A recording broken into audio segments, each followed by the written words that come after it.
mayambu amuk taram okchari ngasigi topic sidi koina anova topic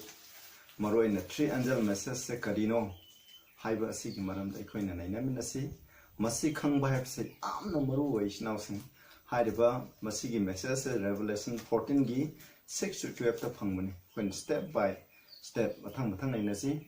masigi message se loksali ba mising ado soidana sargada sakini masigi message loksin da mission ado mokoi soidana ekoina arang khobom ase mokoi da phangloi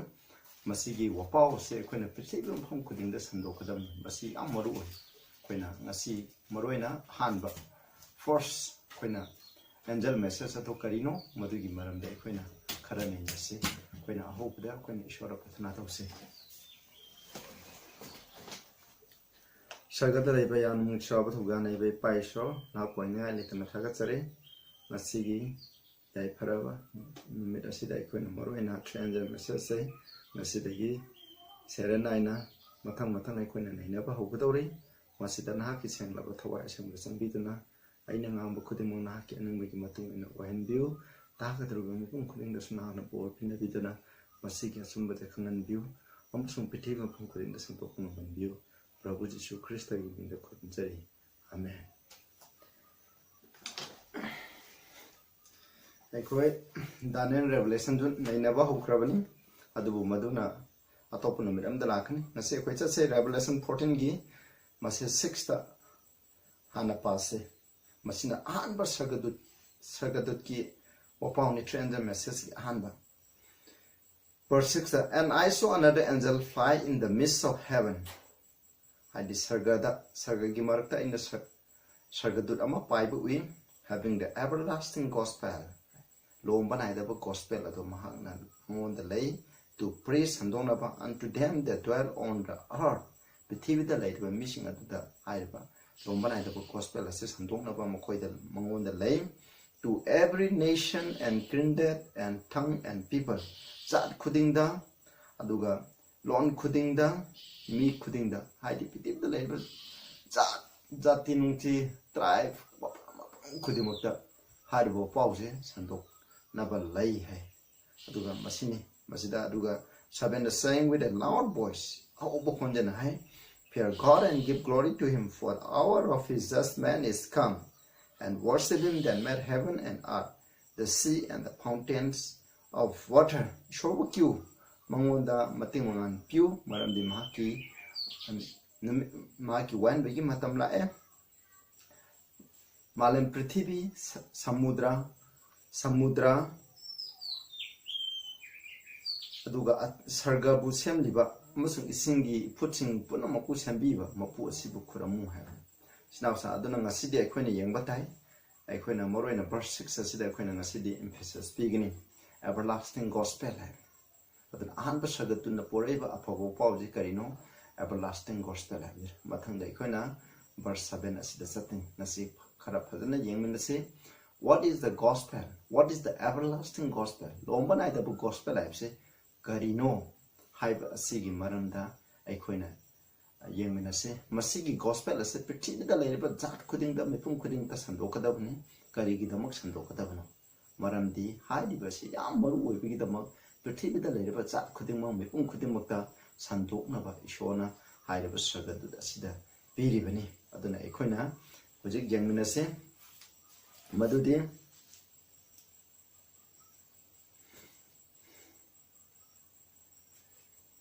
what is the gospel adudi ishor ki gospel haibse karino haibse ekhoina mu yengnaba tare gospel haibse ekhoi misina khanabase gospel hairabsi koine adam ayamba misina di khara khangnai adubu koi gi understanding haibse bible de gi koine yengminasi gospel romans 1 gi 16 17 koine paminasi aduga fazana yengminasi 16 da paul na yes na romans da paul I am not ashamed of the gospel of Christ maramdi aina prabhu jisu krista gi aphaba wapauda ikaiba laite for maramdi it is the power of God unto salvation to everyone that believe thasa ko mipung khudimakta masi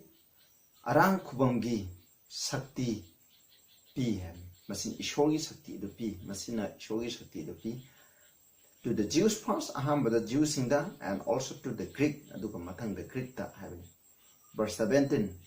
for maramdi therein hai in it is the righteousness of God revealed from faith to faith haidi thazaba amadagina thazaba amada ishorgi dharma sembato koina gospel asida phangi as it is written asumne the just shall live by faith aduna just haidi dharma semba mission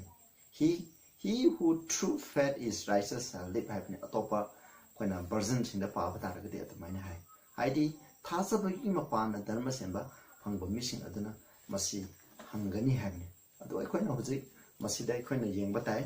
aduda aikoina gospel life se karino haibse aikoina yengsi hoi chamchan no aikoina gospel life se Yesu Christana aikoi mi na pa tawkhre pa tawba aduda aikoi bu kaningai gi damo aikoina Prabhu Yesu Christana tayang panda lakpiba mana lakpire mana kosta pangting duna sibire koina pukata ba pakpitanti khuding mahana pubi khre aduga mahana sibudagi hinkalaga satkre haibse masini koina apabu pha gospel haibse adubu hailiba asi khaktanatana hailiba gospel asida kari kari yawi masina kari kari tonba ngame haibse aikoina naina ba haibse yam marwoi yangse khoi ujiktuda ai detail hoina mu pazarake sida pona hai isori apabu pha asida ai ikai bane daite hai maramdi hai it is having the gospel is having the gospel of Christ having aduna apabu pha ji keno Prabhu Jesu Christ gi ne Prabhu Jesu Christ gi maramda takpi tambiri do madu apabu pha ne koi gi arang khupang gi dam sida it is having it have the gospel is the power of God gospel haji karine fa ishor gi shakti ne hai karam hairiba shakti jina kari tawi unto salvation hairiba shakti isna ikoida angkhubum do phangal leba to everyone that believe thasaba da rangkhubum pina piriba ishorgi shakti do aphabo paune sinaw sang asidi mi sinako asigumba aphabo pause la na sandokpiba mehamam le adu ikoina khangse ikoina sidagi khangadabje ishorgi gospel hapse karino aphabo paune kari aphabo pau masina ishorbu Prabhu Jesu Christ da thajariba mipum khudimukta arangkhubam pibu ngamba ishorgi shakti ado madu ishorgi phabo pang hai adoi da de khoni yengse what is salvation kana power for God for salvation arangkhubam gi damak hai say salvation hai se karino ikoin hosi amu koina khangbadai koina yengse Matthew 1:21 da sumna hai and she shall bring forth a son Mahana masana pam pokani and thou shalt call his name Jesus nang na mahaki maming Jesus kaugani because for marandi he shall save his people from their sin marandi mahagna magi misingbu makhogi paptagi kanbigani hai masini akoina Matthew 1:21 se masi apabu pau masini sorry masida salvation have sekena Jesus have this salvation have salvation have after the save us from our sin have save aduna ekoi gi pap te gi kan bi from have ki artha yam na tungali sinau sa from have the out of sin have pap te ki ekoi bu pap ekoi na pap tawraga ko kan bi gani have se masi shoy aphabo pau nati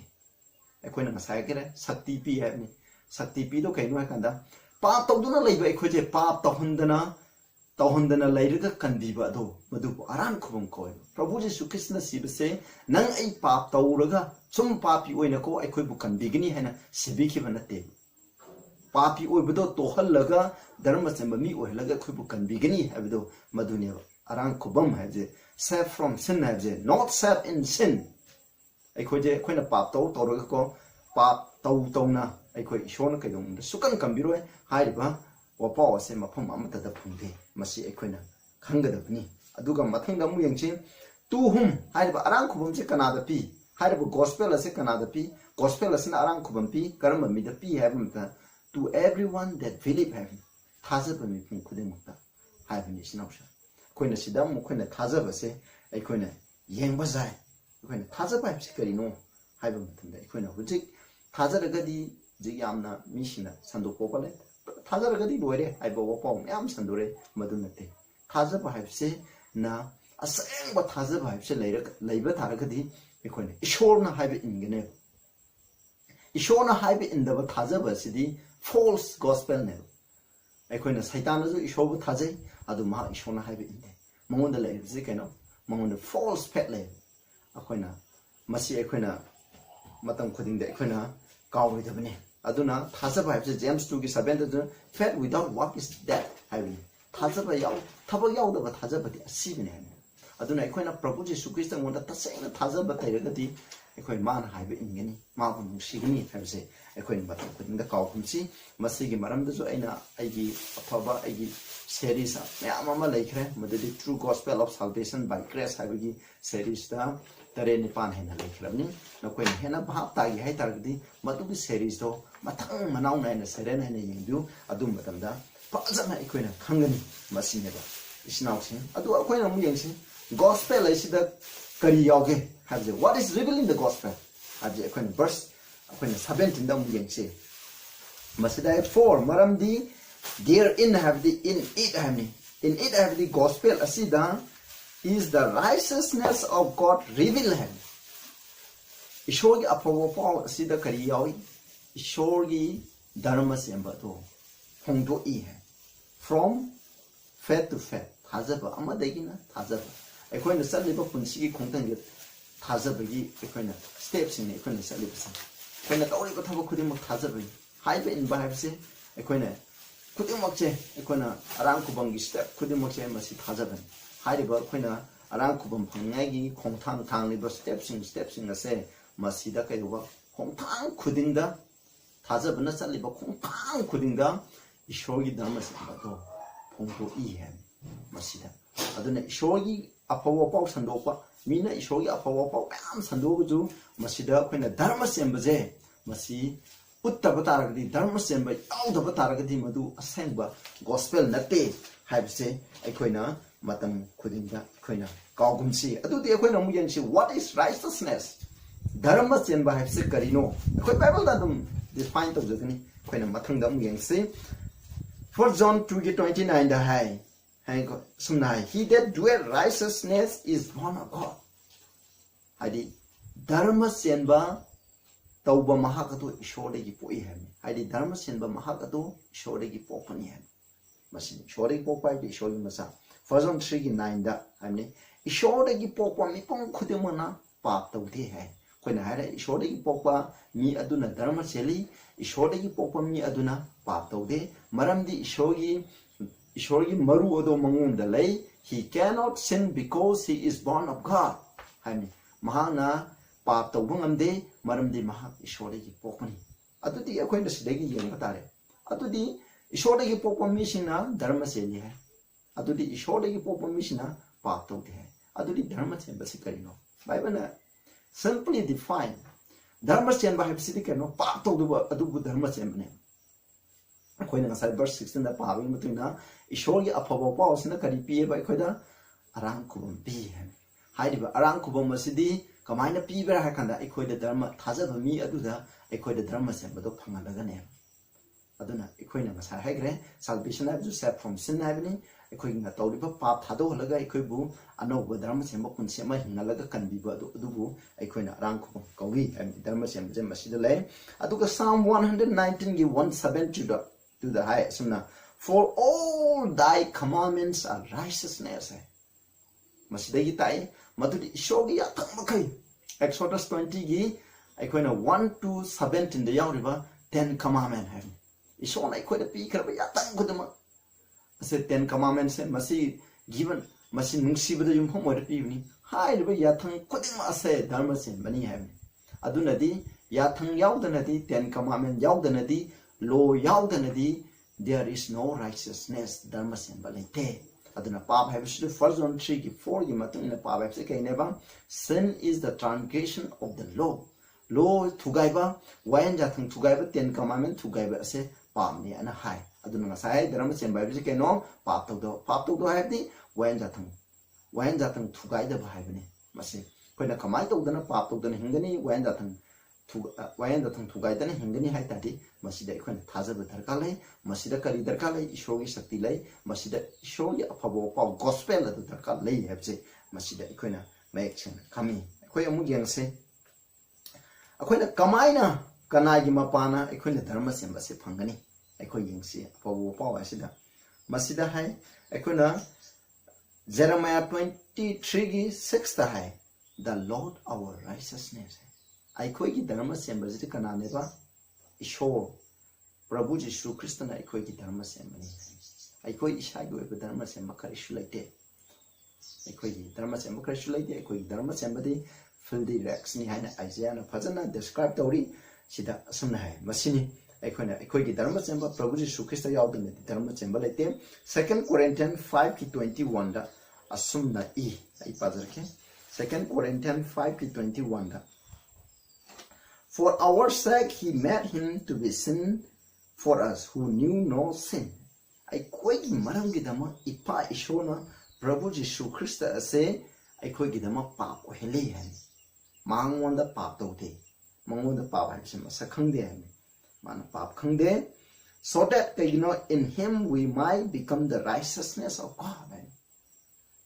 di akhoi na mangoda Krista gi mapana akhoi je dharma semba oirang ngai gi dama ipa ishona Prabhu Jisu Krista je akhoi gi dama papi ohenbani akhoi gi dama cross ta sian di chinausa aduna masina tapudi karino dharma semba se akhoi na kamai to phangani habdi Prabhu Jisu Krista gi mapan khatana akhoi na dharma semba se phangani aduna dharma semba se karino habda akhoi na sideda thought from the mount of blessing hariba lari asigi page I think the elanji waina asum edam phaje righteousness is holiness dharma semba habse asengbani likeness to God isroganam sat manabani and God is love ishodi nungsibani 1 John 4:16 da it is conformity to the law of God masi dharma semba habse kaino ishoi loga sanana hingba aduni logi matung in hingba aduni for all thy commandments are righteous Psalm 100 I know jik pazakre maram de ishoi atang makai che dharma semba ni and love is the fulfilling of the law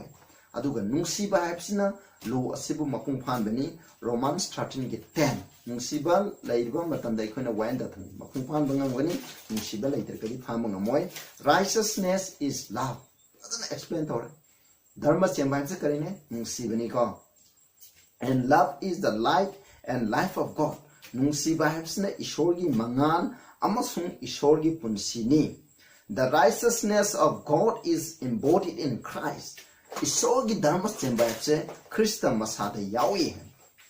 yawi we receive righteousness by receiving him aikoina mabu phangjaraga ishorgi dharma semba se phangni haina sida mayek china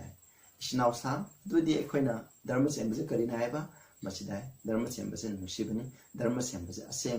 aseng ba habidi ishorgi athanga khuni nungsiba dharma semba yathang ngakpa punama ase masi dharma semba samane love haraga how can we show love without the law yaudana nungsiba se karam utken koina kaidung mungda othoktam John 14:15 if you love me keep my commandment heaven masini aibu nungsiragadi yathanga u habini nungsiba habse loina mari laini dharma semba habse aduna dharma semba se kamai phangani hamtana aikoina Prabhu Jisu Krista phangba tarati thajabagi mapana aikoina Prabhu Jisu Krista je kanbibu mapuni hana lo phangba tarati aikoina magi dharma semba se aikoina phangi hai aikoina ingse kamai tawna Prabhu Jisu Krista bu loksangadagi haibu matamda sida hai ina mu pajarke masida Christ object lesson page 314 da sunna hai as many as receive him to them gave he power to become the sons of God even to them that believe on his name John 1:12 kanagumba imakhaina Prabhu Jisu Krista bu loksaliba imakhaina haibani maduda hairibu mising aduda kai prakani ishona sakti pi hai kadona ba magi macha nupa nupi oina ishorgi macha nupa oiba haibasi karino ishorga lamchan managani ishorgi dharma semba do lagini hai and to them And to them that believe on his name, Prabhu Jesu Christ gi mingda thachapa khai aduda sakti pigin ishor gi masa oinaba ma ki dharma se madu phunaba haibse ekoina sida haire ishor gi ming ekoina agara Jesus haibdi save from sin haibni save us out of sin ekoina pap tokna kanbi ba habdo madugi arthani Jesus haibdi ekoina papi oina khuran bo oina mi hatpa mi amo oina ishona ekoibu matam khudingda kanbi roi madumaina kanbini khalibdo saitan gi around false gospel ni koina machine batang kudinga kaw kunsi bible na tapibani hai this power is not in the human agent hai ni ko sakti je koi myu da laite and it is the power of God masi ishor gi sakti ni when a soul receive Christ karigumba thawai amana Christ asibu loksan ba matamda he received power to live the life of Christ mahana Christ gi punsi do hingai gi sakti do phangi hai yam phajagresida haibje keno aikona Prabhu Jesu Christ jo thaja bagi mapana loksalaga khoina mangona sangba matamda aikoina anuba thamoi aikoida pigini mahagna aikoida sakti pigini pa thadong ningai gi dama pa yaudana hingba punsi pi ningai gi dama aikoida anuba punsi biraga anuba mi amo ohenba haibdo phangani sumaina aikoina Prabhu Jesu Christ na maki thawaina ngangmuk pigi matungna adum khongdang kuding chatpa taragadi aikoi dharma se baje phangani koina maki athang ase ingani maki thokjang gi mapana maki shakti gi mapana koina thaja bagi mapana hairi base koina lauraga aikoina phangani haibse aikoina matam khudingda sinausa kaugum si masini uduna right dharma chen ba haibse karino haiba matamda masi ishogi aikoi gi punsida ishogi lamsat uthokpaje aikoi gi wang changalam cha sajata ishogi Krista gi lamsat uthokpa haibse masi aikoina dharma chen ba kawe hairi ba dharma chen ba se kari gi mapana phang ishogi everlasting gospel adu gi mapana phangan bani haibse aikoina matam khudingda kaugum si hairi ba se phanganinga gi dama ishona aikoida kamaina asigumba dharma chen ba se lehaninga gi dama ishona aikoida karamna thabak su habse aikoi amuk jengna sin Philippians 2:13 da hai sumai pajarake ai pajage 2:13 for it is God which worketh in you both to will and to do of his good pleasure maramdi ishona ni masai aingonda ko mahaki aningbudo tohoningai mahaki apaba aningbudo tohoningai apamba phonba amsung tawon ba bese ishogi si tohoningai gi tamo ishora khoide thabak subi hai sinausa aikoina apaba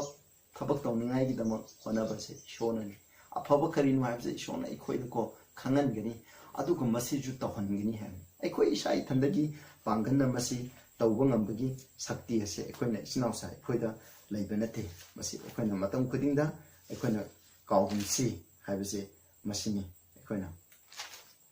koi isai thandagi pangana masi kaidongda tawba ngamoy haibse aikoina amu yangse huji Ephesians masi deep study tawgi Ephesians 3 ki section 17 aduga 19-20 je amuk paminasi Ephesians si gospel ne masi manna tabiu aduga nainamina se section da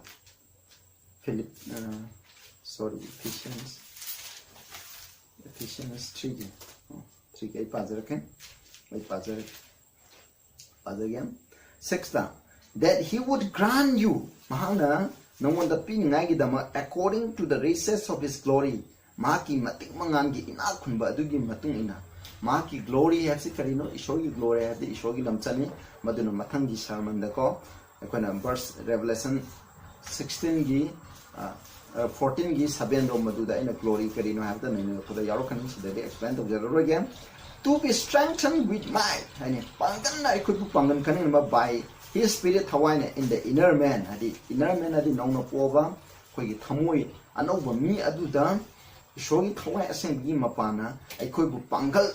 khalhan ngai go mane khoi da tibi gi ne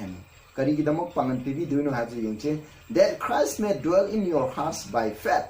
thasa bagi mapana Christana ikoi da leibini ngai gi damak taneba aikoina Christa thasa bagi mapana khoi Christa depend of woman tana mahana khoi gi punsida khoi thamoi da la akal leigineba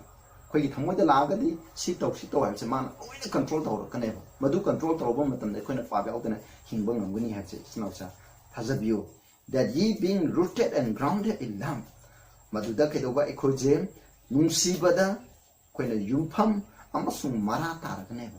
koina ngasai gale dharma chembaji nungsibane aduna ikhoje kaidoba krishna ikhoji thamoida leragadi krishna gi punsida uliba nungsiba adu ikhoida mara taragane sinapsa aduna ishogi anungba makhaiba tawgini hai aduga verse 19 dako masida I think the johabni masigi nungsiba sigi bread length depth height madu ikhoina fazana khangbu ngamningai gi damai shogi nungsiba jagi 19 da yangse to know the love of Christ shogi nungsiba to khangnaba with past knowledge masi ishu ikhoina ko masi khangbu ngamba nate ikhoyi gyana masi gi knowledge shogi nungsiba che koina sargada laiba tarsu prithibna nom ma juk juk kuding da laisu koina masi khangbu ngamoy masine masi ko that madudi karigno have the nungsiba je khangaba have the that karigno ye might be filled with all the fullness of God ishogi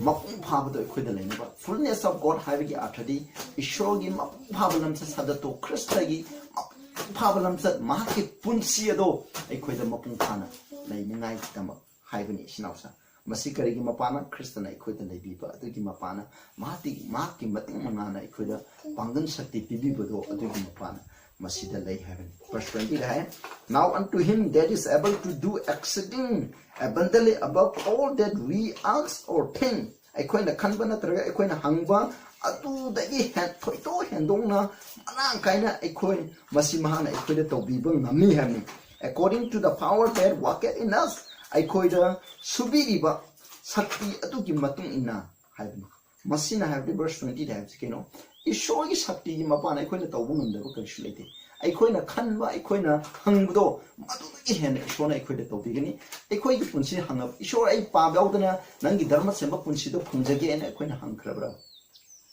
aikoina hangba taradi ishona pibihini aduni gospel ate prabhu jesus krishna course seje karigino aina pap toromdaba nangna pap toromdaba prabhu jesus krishna tangpana laka sungsi siroi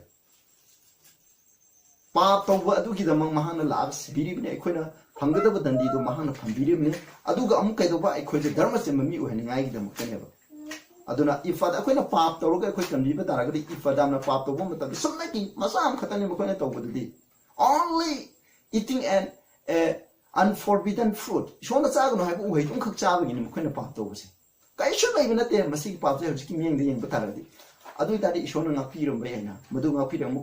mokoi kokoi tayang bana hoji awaba nangi bise nangam dawe masin ta pudi keno ishona pap se am tuku jai aduga ikoina pap tawtuna leibase ishona pamde masi laihandini ngai gidama prabhu jesus krishna course se bibini koina prabhu jesus krishna course se base de koina thaja daga sanga changaba matamda haiba punchi je koina himba ngangani habse masi chinausa koina kaumsi aduna hariba dharma chamje kamaine aikoina phangani haba matamda aikoina koi shai thende ki pangane de ngomoi ai sidam pajarake masida Dijero Ages Hyber Lyric Asida Sumna Hi PS 98 to Ellen One Hi. In our WhatsApp we are incapable of doing any good thing.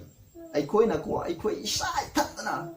Aikoina apapa karishu tobungamde hai. Karishu tobungamde. But adubu that which we cannot do will be wrought by the power of God in every submissive and believing soul. Adubu aikoina tobungamda ba habse ishogi shakti gi mapana. Hango thajariba amasung sarenda tor submissive toriba asumbodo khangaga induna saliba madudako masi ngamhaningani hai ekoina dinga moy du ishorna ekoina ishor thajaba taradi ekoina ishor sarenda tobu taradi ishona ekoda achumba khangan gi do dugi matung ekoina satke haina hona ba tari khong thanga pa taragadi maduda ishona ekoda ngamangani hai sakti la ko masine ekoina khangai God is so omnipotent ishor achumati pangkal hai Atuki mati pangan kangrabo omnipotent oiba ishona aikoina pap to hondan hingbajimana kariging moidage ba isnausa adu mishina hojiti mina sandoi go pawdi aikoi pap to ko sukar sukai de ishona kanbigani krista da thajo loire habisneba that is false gospel aje masina habidi ishor shakti leitaba ishora moine aikoina thajabane masi aranbani habje aikoina kawgumsi masida it was true fact that the sign of promise was given thajabgi mapana aduna wasak pibagi machado ikoda pibibani habini it is true fact thaja bigi mapana that the spiritual life is begotten thawai gi oiba punsi papta पाप तादना पाप ता सिरिबा पुनसेजे पाप थादोगा हिंगलिबा अखोइना थवाई गोबा पुनसेजे मसी थाजाबगी मपाना फंगले and we are enabled to do the works of righteousness aduna थाजाबगी मपाना अखोइना धर्म चेनबगी थबक छिनसे अखोइना पंगथोपा ngami adubu अखोइ इसा थंदगी मपाना नते अखोइना प्रभु जीसु Christ Mona थाजाबगी मपाना मांगना अखोइदा grace पिबिरपुई मपाना मांगना शक्ति पिबिबगी मपाना मांगना थवाई असेंबुदा पिबिरगा अखोइ थमोइदा अखोइगी वांग संगांदो कंट्रोल तौरगा लेबिगी मपाना हारिबा मतम मसिदा अखोइना ईश्वरना खंगनबा मागी निंगबदगी मतुइना अखोइना मिकुप खुदिंग खोंथाम खुदिंग सरेंडर तौरगा को अखोइना चलबा मतमदा मसि ओइथोकनी हाबिसि मसिनी मदुगा फिलिपियंस 4:13 दजु हाय I can do all things in him who strengthens me. I can do all things through Christ who strengthens me. Aibu pangan khalan ba Christ gi mapana aina tawba ngamda ba kaisu lairwa. Habi. Masina habi aikoina dharma chema je phangba ngamgadra. Aikoina paap yautana hingba punsi je hingba ngamgadra. Masi Bible na habi gi matungna Christ gi mapana Christ na ingonda agi thamoi da lerga pangan piraba gi mapana masi khudimang ngamgani habi je. Aikoina matam khudingda aikoina kaumje adana with God nothing shall be impossible. Luke 1:37 the haibase masijo akhina matam khuding da kaufum si adugo Romans 5:19 da hai for asida hai me amana for as by one man's disobedience many were made sinner me amana haiba indabagi mapana ikoi khuding mapapi uhale adam na ishona haiba indabagi mapana ikoi khuding mapapi uhale adumai torogadi me amagi haiba indabagi mapana ikoi khuding maksidama sengu endini Adam gi matung indana ikoi khudimana paap tawre paap tawsigi mapana khoina paapi oile adu tari Kristana mahana pokpadagi na mahana khoina Calvary phawbada mahana ishona haibe ille mahana paap haibe so tawide aduna asmaina mahana karigi mapana ishogi sakti gi mapana mahana mioiba amoina mahana paap tawdani hingbangki adumai tawdana magi example magi khudam asi lawga aikoni ishorigi sakti neraga Kristari sakti neraga thawai asengbi mapana mahaki thaujan gi mapana akoina mahaki sakti gi mapana ikoina paap yaudana ikoina dharma semba shin hinganba ngami habi masineba masina othingba ngami habi masi ikoina matam khudinga ikoina kaugum si habi masina aduna ikoina mu yengchi how to become slaves of righteousness पाप की मिनाय ओइबा एखोइना धर्म सेंबगी मिनाय एसे एखोइना कमाइनो ओइगनी हाइबसे एखोइना अमु यंगसे Romans 16:25 ता इपा जरके Romans 16:25 so Romans 16:25-26 now to him that is of power shakti goiba mongonda to establish you according to my gospel aigi apabo pau asigi matung na khoibuko jumle sarwana establish and khoibu semani aigi dama according to the revelation of the mystery which was kept secret since the world began prithvi hek horak padigina losan duna thamkhraba angakpa ishorgi fengo angakpa adu phungdok pibado madugi matungina habini nase but now adubu is made manifest aikoida hoji phungdok pire by scripture of the prophet my choking gi Bible adugi mapana according to the commandment of the everlasting God ishorgi lombana idaba ishorgi yathang adugi mapana man known to all nations for the obedience of faith aduna pitibida lairaba jar khudingda haiba inbagi thazabagi haiba inbado phongdong ngai ki dhamak snau thasi da mystery oiliba khona haib se karino haiba matamda ikhoina sorry aina hojik paribse khona slaves of righteousness masi khona kawre hoi masina haibni aduga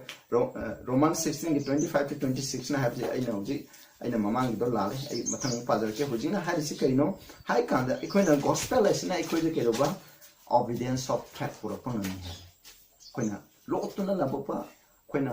ju pithibi hobadigi lotuna lai khoje khoi phongdo pe abi prabhu jisuna ikhoi gi damak lakpiba ikhoi gi damak cross asibiba ikhoi gi damak hinkala ga sapiba ikhoi gi damak haija diba ikhoi gi damak ani shuba amu lakhani masi ki arot paje kamai to dana ikhoi papi oi khoina dharma semba phangani hapse masi ji gi mapana ikhoi kari gospel asina ikhoina obedience of faith por kane khoina gospel asina masi poroktra di madu tro gospel na te ikhoi haije khoina kawi kanu khoi Romans 6 ki khoina sorry 6:17-19 de khoi yengsi when a kamai to the drums and making me night or a penny had to see him around that 60 17 19 but God be thanked Shobothaga said that you were the servants of sin nakoi pap ki minai sing ware but ye have obeyed from the heart that form of doctrine adu thamoi dagi adu makhal ki tapi tambi bo do nakoi ne ilakhare which was delivered you nakoi the pipi kiba akoi na pap to do na akoi na pap ki minai sing ware haben adu akoi na thamoi dagi habani thamoi dagi haibe induna hai akoi sidam yengche I think the being then made free from sin pap dagi akoi na ning tamhanduna ye became the servants of righteousness and dharma chenbagi minai ore ham magi thauto basing ore made free from sin am free from sin abi akoina tawba pap to mana lukhopi ham nati akoi pap yaudana hai pap tawdana ikoi je le am ni kari mapana akoi gi thamoi dagi haibe in badugi mapana the same akoi ni shonu chibata gadi akoina pap ham se tukuja pawani shonu kwai tukuja je pam aduna smai to dana khona dharma semje ile aduna dharma semba che keno khona pap to draba ta da khona dharma sembe gi manai hase ore masi kai gi mapana kai khoi gi thamoi gi haibe in basi gi mapana ore I have khoi mu gen se Christ of the Revelation page 97 da kamaina khona dharma sembe se ohembra true obedience is the outworking of a principle within him khona sain haibe in base khoi gi thamoi da niyam ama laiba aduna tawthorpagi mapane ba niyam adudi karino Christian aikoida leibine Christian aikoida lerge khoigi wangang sangalam cha sajite control to buto madugi niyam adugi mapana haiba inbasi oidi bine ai shaitani gi pangana haiba inbang moy madu Christa gi mapana aikoina haiba inbang ngadabani habse khoni aikoina masi matam khudin aikoina kawhum si sinausa aduga mu DJ or page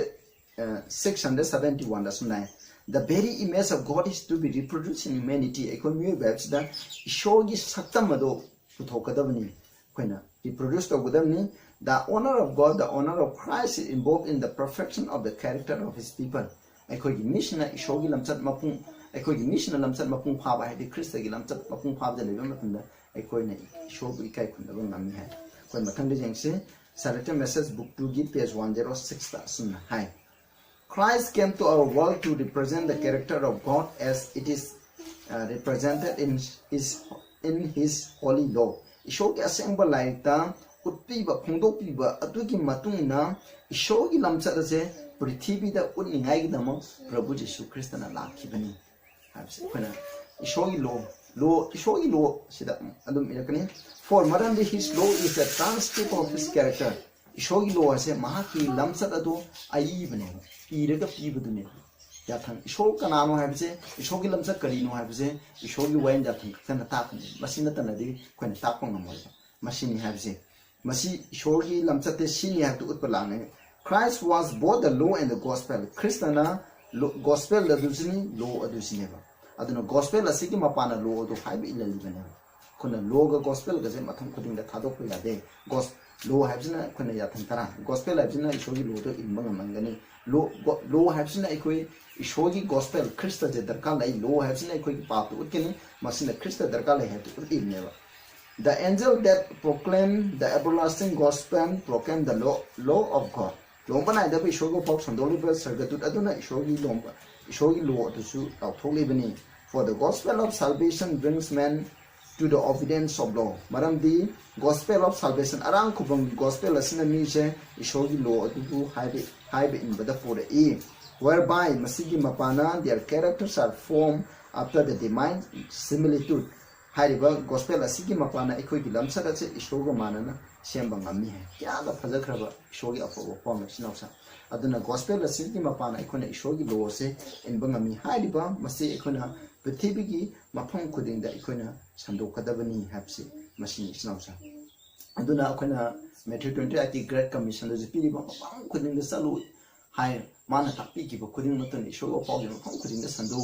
Matthew 24 di akona 14 da repiti mapong kuding da saki wani agi da ma ishogo paw se sando kani habsi machine snausa machine apogo paw hase aduna ikoi bu